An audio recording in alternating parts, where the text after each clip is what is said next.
ससुराल से मायके पार्ट 2। इस कहानी के पहले भाग में आपने सुना वैशाली अपने ससुराल की सारी बातें अपने मायके तक पहुंचा देती थी। वैशाली के पति रजत की नौकरी जाने वाली बात भी वैशाली अपनी माँ को बता देती है और ये बात जब रजत को पता चलती है तो वो बहुत नाराज हो जाता है। आइए देखते हैं कि इस कहानी में आगे क्या हुआ। देखो रजत, मैंने अपनी मम्मी को कोई भी बात बताकर कोई गलती नहीं की है। ठीक है वैशाली, अगर तुम मानने को तैयार ही नहीं हो ना तो मैं भी कुछ नहीं कर सकता, लेकिन मैं अपने घर जा रहा हूँ। तुम्हें अगर साथ चलना है तो चल सकती हो। अरे बिल्कुल, अब वैशाली अपने मायके में रहकर क्या करेगी, वो तो आपके साथ ही जाएगी ना। और इस तरह से रजत और वैशाली दोनों अपने घर लौट आते हैं, लेकिन दोनों के बीच हुए झगड़े की वजह से दोनों आपस में बात नहीं कर रहे थे। 2-3 दिन बीतने के बाद भी जब दोनों आपस में बात नहीं करते तो वैशाली की सास को ये बात पता चल जाती है। क्या बात है वैशाली बहू, आजकल बहुत उदास रहती हो तुम। रजत से भी बात नहीं करती, तुम्हारा कोई झगड़ा हुआ है क्या? नहीं तो सासू माँ, ये ना मुझसे बिना बात के नाराज हो जाती है और कुछ नहीं। देखो बेटा, अगर कुछ भी हो तो तुम मुझे बता सकती हो। मैं कुछ दिनों से देख रही हूँ रजत भी काफी उदास रहता है। नहीं नहीं मम्मी जी, ऐसी कोई बात नहीं है, वो तो बस उनकी जॉब चली गई है ना, इसलिए उदास है। लेकिन वहीं दूसरी तरफ वैशाली अपनी माँ को कॉल करके रजत और अपने झगड़े के बारे में सब कुछ बता देती है। और जब वैशाली अपनी माँ से बात कर रही थी उसी वक्त दरवाजे के बाहर रजत खड़ा था। पता है मम्मी, 3 दिन हो गए मुझे आपके घर से आए हुए, लेकिन रजत अभी तक मुझसे बात नहीं करते। ये सुनने के बाद रजत और ज्यादा नाराज हो जाता है। अगली सुबह शर्मा जी के घर की घंटी बजी और कीर्ति ने जब दरवाजा खोला तो सामने खड़ी थी वैशाली की मम्मी। अरे आंटी, आप सुबह सुबह यहाँ? अरे बात ही ऐसी थी तो मुझे आना पड़ा। तुम्हारी सासू माँ कहाँ है, जरा उन्हें बुलाओ ना, मुझे बात करनी है। अरे आइए आइए बहन जी, बड़े दिनों के बाद आई हैं।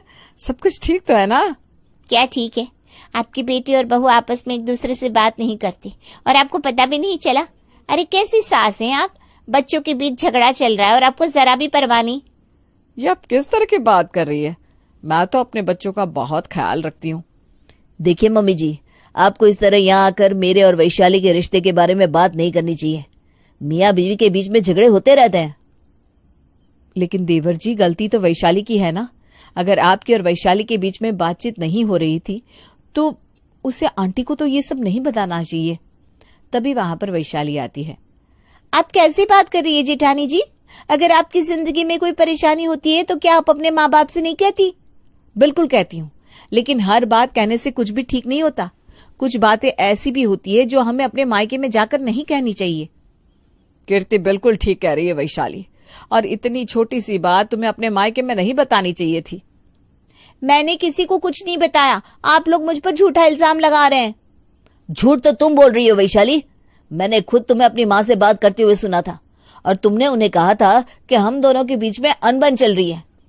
मैं चाहता तो तुम्हें उसी वक्त टोक सकता था, लेकिन मुझे नहीं पता था कि तुम्हारी मम्मी यहाँ आ जाएंगी। आप अपने घर में मेरा और मेरी बेटी का अपमान कर रहे हैं। अब मेरी बेटी इस घर में नहीं रहेगी। ये आप कैसी बात कर रही हैं बहन जी? ये कीर्ति का ससुराल है, उसका घर है। वो यहाँ नहीं रहेगी तो कहाँ रहेगी? मेरी मम्मी बिल्कुल ठीक कह रही है। आप लोगों में से कोई भी मेरी बात सुनने को तैयार नहीं है। मैं अब इस घर में नहीं रहने वाली। चलो मम्मी, हम चलते हैं। देखो वैशाली, ऐसा मत करो। मैं तुम्हें ये समझाने की कोशिश कर रहा था कि सारी बातें अपने घर वालों को बताना जरूरी नहीं है। मैं तुम्हारी कोई बात नहीं सुनने वाली। मुझे मेरे मायके जाना है और अब मैं कभी भी यहाँ लौट कर नहीं आऊंगी। और इस तरह से वैशाली अपनी माँ के साथ अपने मायके चली जाती है। मायके में जाकर वैशाली की मुलाकात अचानक से अपनी बचपन की सहेली अनाया के साथ होती है, जो कि वैशाली के मायके वाले घर से कुछ दूर रहा करती थी। अनाया और वैशाली स्कूल से लेकर कॉलेज तक एक दूसरे के साथ पढ़े थे। अचानक से अनाया को वहां पर देखकर वैशाली चौंक जाती है। अरे अनाया, तुम यहाँ?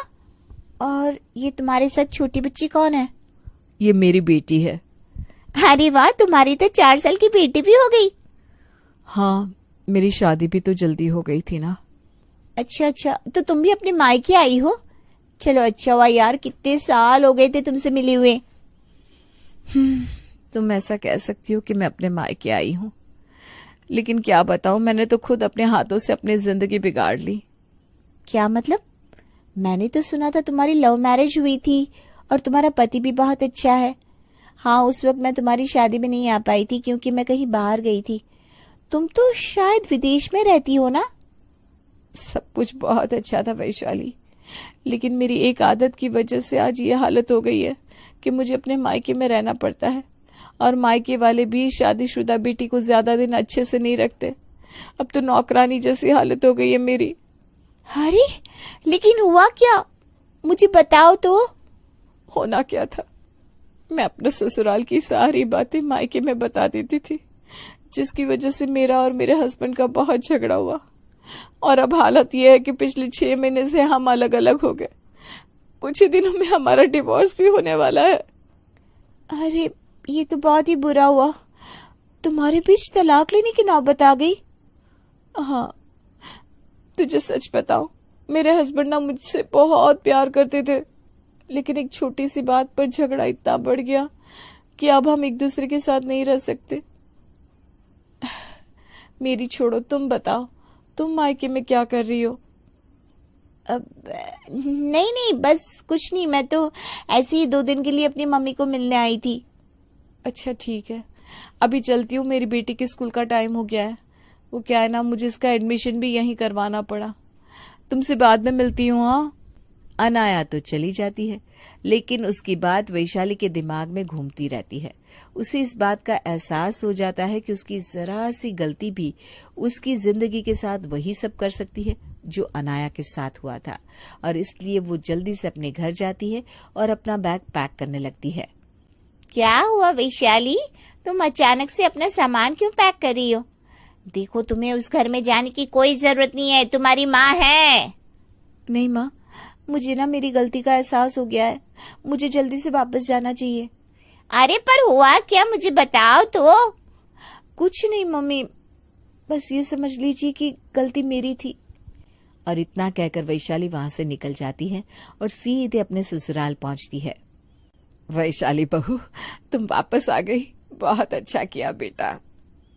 अरे वाह वैशाली, तुम्हारे आने से तो घर की रौनक लौट आई है। तुमने इतने दिन क्यों लगा दिए वापस आने में? वैशाली, मैंने तुम्हें कितनी बार कॉल और मैसेज किए, तुमने मेरे एक भी कॉल का आंसर नहीं किया। आज तो मैं तुम्हें खुद घर लेने आने वाला था। आप सब मुझे माफ कर दीजिए। मुझे इस बात का एहसास हो गया कि सारी गलती मेरी थी। कीर्ति भाभी ठीक कहती थी, ससुराल की कुछ बातें किसी को नहीं बतानी चाहिए, अपने मायके वालों को भी नहीं। ससुराल से मायके के बीच में कुछ दूरी का रहना बहुत जरूरी होता है।